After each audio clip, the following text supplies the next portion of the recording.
always been attracted to being an entrepreneur. But really, after college, I went to college. I got a degree in marketing. I was working as a marketing director for an estate planning law firm. And then I got custody of my son. He was 2 at that point, and I couldn't afford I bought a house. I was 24. I couldn't afford my mortgage payment and paying for daycare.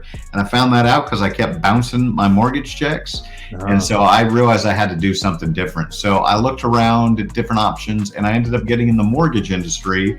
And I was able to 10x my income from 20,000 a year to 200,000 a year in 18 months. And I've never looked back. Oh shit! Oh shit! Man.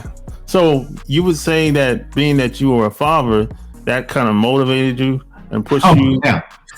Huge. I'm 24 at the time, right? I got custody of my son, and when you're 24, it's all about you, right? You're all about kind of yourself. And then once you are caring for somebody else as a single dad, I had to feed him, I had to raise him. And so it elevated my game because now I was responsible for another human being. Gotcha, man.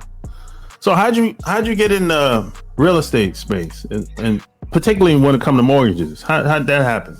Yeah, well, I looked around, this back in 1997 at that point. I looked around at different job opportunities and, kind of the want ads, that sort of thing. And I saw some offers for, hiring a loan officer. My mom at that point was working for a commercial real estate brokerage. So I thought, she could sell the property and I could fund it and we could make money together.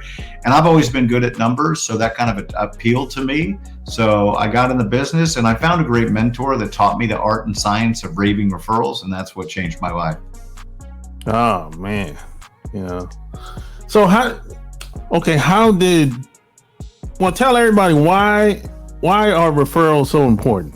Why is that so important? Referrals are huge, right? Especially for those of you guys that are doing online marketing. The reality is when you're dealing with cold leads, people don't trust you right out of the gate. They're skeptical. But when somebody gets referred to you, 90% of the time, according to the research, they trust you when you get referred by somebody else that they know, like, and trust. And like in the B2B world, if you're selling business to business services, referrals close 83% of the time. Let me restate that.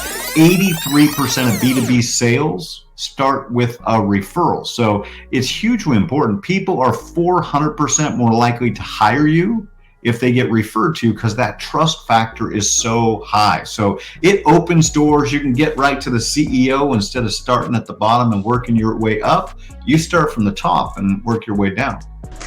Yeah, I know. We live in a technology-driven society where we got our cell phones and we got social media, but we can't